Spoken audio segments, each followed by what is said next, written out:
pretty excited. We're starting a really cool job for the United States Naval Academy. We are polishing and dyeing over 32,000 square feet of concrete for the new commissary floor. It's a great project where we can give back to our service people. But it's on an incredibly tight deadline, so getting this thing done on time is going to be a big challenge.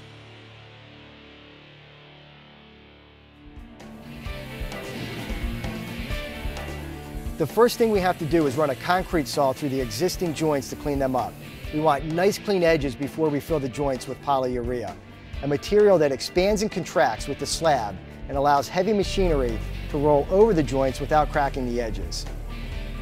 So far, so good, but we are in the dead of winter and there is no heat in this building, and the temperatures are expected to dip to around 0 tonight. The problem is, polyurea installs best at 70 degrees, so we're going to have to come up with a way to keep it warm. We have record lows this morning. It's literally so cold that the hot exhaust from the vehicle is freezing as soon as it hits the ground. Normally we wouldn't work when it's this cold, but we have to lay the polyurea to stay on schedule. Luckily, we devised a plan that's working. First, we heat the buckets of polyurea up to 70 degrees in our van. Then we mix the materials and pour the components into our pump. To keep it warm while we apply it, we built a custom heating blanket that wraps around the tanks of the pump. The material is spreading great, but we still need to occasionally check the temperature to make sure it is staying warm enough. Everything is working well, but it will take the rest of the day to get these joints filled.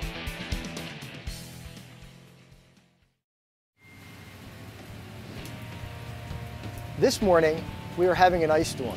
It seems like Mother Nature is working against us. Luckily, our crews made it in, and we are scraping the excess polyurea off the slab and prepping the concrete for grinding.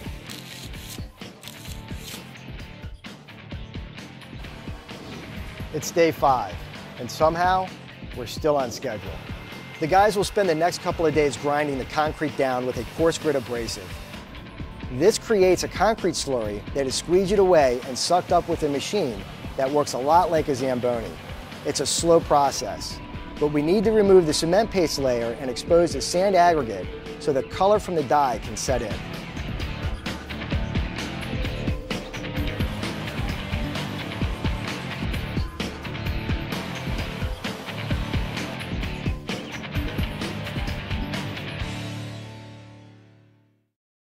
Grinding and honing took 7 long days, but we're finally done and we're ready to put the dye down.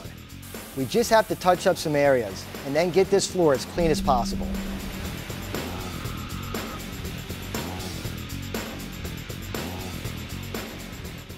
We are at day 13 and we are supposed to be applying the dye. We've only got 3 days left to get this job done, and of course, the cold temperatures are still affecting us. The floor is too cold to apply the dye, so we are closing off all exits with plastic wrap. Hopefully, the HVAC is going to get hooked up this afternoon and run overnight. We are hoping that the plastic holds in the heat to warm up the floor enough so that we can put the dye down in the morning. We really need this to work because we're running out of time. The guys are testing the floor. It's just warm enough.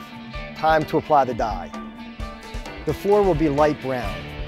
To apply the dye, we use sprayers and then work it into the concrete. To get a nice rich color, we will put down 2 coats. It will take the rest of the day, but we should be able to get it done.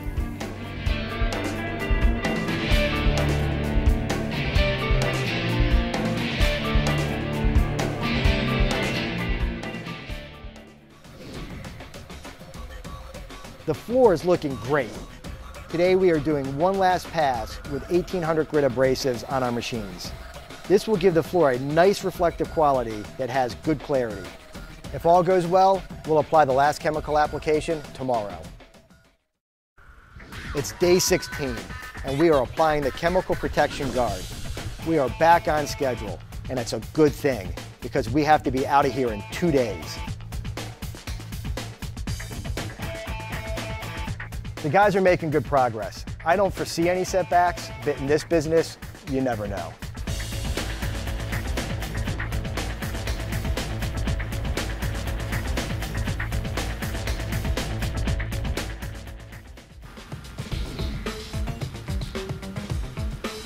It's the last day, and it looks like we're going to make it. The final step is burnishing. We run a machine that cleans the floor and cures the chemical guard. This helps protect the floor from stains.